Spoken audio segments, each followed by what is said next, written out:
도쿄올림픽 한국 선수단을 위한 급식센터가 본격적으로 돌아가기 시작했습니다.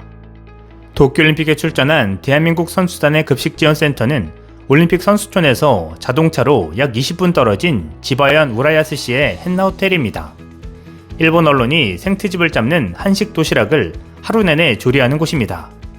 주택가 바로 옆 호텔 주차장에 컨테이너한 특수 대형 가마솥에서 곰탕이 구수한 내음을 뿜어내며 펄펄 끓고 있습니다. 객실 100개 규모인 호텔 주방이 좁아 대한체육회가 바깥에 컨테이너 3개를 붙여 간이 조리시설도 구축했습니다. 지난 17일 요미우리 신문에 따르면 한국의 이 같은 대응에 대해 집권자민당의 사토 마사히사 외교부 회장은 식자재는 대접하는 마음으로 노력하고 상당한 신경을 쓰고 있다며 후쿠시마 현민의 마음을 짓밟는 행위라고 비판한 바 있습니다. 또 20일 니혼게이지의 신문에 따르면 마루카와 다마요 올림픽 담당상은 이날 가기 후 기자회견에서 후쿠시마 제1원전 폭발 피해 지역의 식재료는 관계법령에 근거해 안전성이 확보되어 있다며 방사성 물질 오염을 이유로 자국 농산물을 반입할 필요가 없다고 생각한다고 말했습니다. 하지만 익히 알려진 대로 후쿠시마산 농산물로 만든 음식을 시식한 일본 캐스터는 급성 백혈병 진단을 받았고 방사능 오염수의 안전성을 증명하겠다던 소노에 야스히로 정무차관도 후쿠시마 1호 기업 우물에서 떠온 물을 마시고 실종 상태입니다. 그의 트위터 계정도 2014년에 머물러 있습니다. 영국의 한 핵 전문가는 소노다 차관의 행동을 보고 완전히 멍청한 짓이라고 비판하기도 했습니다. 이러한 불안감을 잘 알고 있는 일본에서 안전성이 확보됐다는 말을 누가 믿을 수 있을까요? 로이터 통신도 19일 한국 대표팀이 방사능 우려에 대해 선수단 식당을 따로 만들고 방사선 성분을 검사할 것이라고 보도했습니다. 한국이 대표로 정밀하게 검사하기 때문에 외신들은 한국 검사 결과에 주목하고 몰려들 태세입니다. 8월 10일까지 이 호텔을 통째로 빌린 체육회는 18일 체류하던 손님들이 빠져나가자 이날 오후부터 주차장에 간이조리시설 공사를 시작해 19일 모두 마쳤습니다. 이어 20일 오전부터 선수촌에 있는 태극 전사들에게 도시락을 배달하기 시작했습니다. 체육회는 오전 6시 30분, 10시 30분, 오후 4시 30분 3번 도시락을 싣고 선수촌으로 갑니다. 그러면 선수촌에 투숙한 각 종목 관계자들이 미리 신청한 수량대로 가져가는 방식입니다. 이날 오전 도시락 메뉴는 밥, 된장국, 불고기, 사태 매운찜, 스팸구이, 병어포구이, 깻잎오이 무침, 고들빼기 무침, 김치와 김, 자두 등으로 채워졌습니다. 그야말로 풍성한 아침 식사입니다. 점심 메뉴와 저녁 메뉴 역시 풍성하고 영양가 있는 식단으로 꽉꽉 채워져 있습니다. 충북 진천 국가대표 선수촌에서 대표 선수들의 영양을 책임지던 든든한 지원군이 태극 전사들과 함께 도쿄로 왔습니다.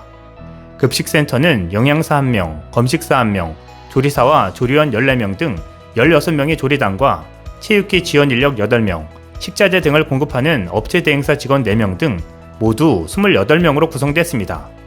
국가대표 지원 최전방을 자부하는 급식센터 지원들은 태극 전사들이 먹을 도시락에 코로나19 바이러스를 옮기지 않도록 철저한 방역을 다짐하며 체류 기간 아예 외출을 안 하기로 했습니다. 급식지원센터를 지휘하는 정영구 체육회 선수촌 운영부장은 국가대표 선수들의 경기력 향상과 충분한 영양 지원을 위해 우리는 유배 생활을 자처했다고 말했습니다. 식자재를 엄격하게 검사 관리하는 김호달 검식사와 한정숙 영양사는 이미 2012년 런던 올림픽, 2014년 소치 동계올림픽 지원센터에도 다녀온 베테랑입니다. 한정숙 영양사는 코로나19와 일본 후쿠시마산 식자재 등 어려운 상황에서 열리는 올림픽인 만큼 끝까지 안전하고 영양가 있는 도시락을 선수들에게 제공해 만족감을 높이고 싶다며 선수들이 도시락으로 힘을 얻으면 좋겠다고 말했습니다. 이미 한국에서 30일치 하루 3끼 메뉴를 짜온 한 영양사의 지휘 아래 조리사와 조리원들은 매일 오전 4시부터 일어나 도시락을 준비하고 있습니다. 된장, 고추장 등 한국인의 유전자를 지배하는 장류와 장아찌 등은 한국에서 가져왔습니다. 대행업체를 통해 검증된 현지 식자재를 구매하되 채소 등 신선도가 중요한 제품은 후쿠시마현과 인근 8개 현을 제외한 곳의 제품만 삽니다.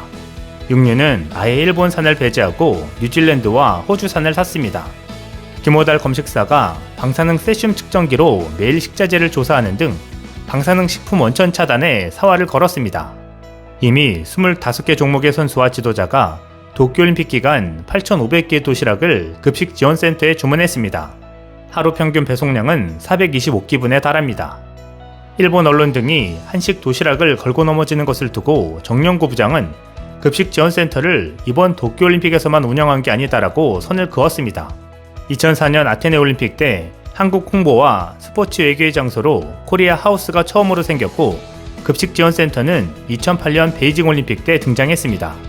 이후 런던, 소치, 2016년 리우데 자네이루 올림픽 등 올림픽이 열리는 곳이라면 어디서나 지원센터가 태극 전사를 뒷바라지해왔다고 정 부장은 강조했습니다. 그는 선수들에게 양질의 식사를 제공하는 게 급식 지원센터의 첫 번째 목적이라며 안전한 먹거리 지원, 철저한 코로나19 방역이라는 두 가지 우선 목표에 초점을 맞춰 급식센터를 운영하겠다고 약속했습니다.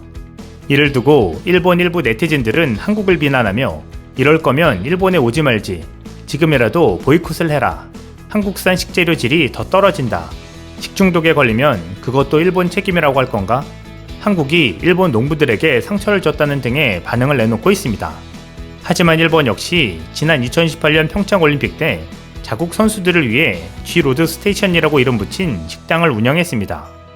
1.8톤에 달하는 조리기구와 식자재 등을 일본에서 직접 가져오고 요리사 등 직원 19명도 파견했습니다. 당시 평창올림픽 선수촌 식단에 각국 선수들의 찬사가 이어졌는데도 자국 선수들이 최상의 컨디션을 유지토록 하겠다며 자체적으로 식당을 운영했었습니다. 또 일본인들이 기본적인 사실관계도 생각지 않고 비판만 쏟아낸 것입니다. 이를 두고 내로남불이라고 말할 수 있을 것입니다. 때문에 SNS상에서는 한국을 비판하는 일본 네티즌들도 많지만 내로남불이라며 한국을 옹호하는 댓글도 많이 달리고 있습니다. 10년 이상 지났지만 후쿠시마 식품에 대한 국내 소비도 크게 늘지 않았다. 지금도 방사능 오염 피해가 계속되고 있지 않나?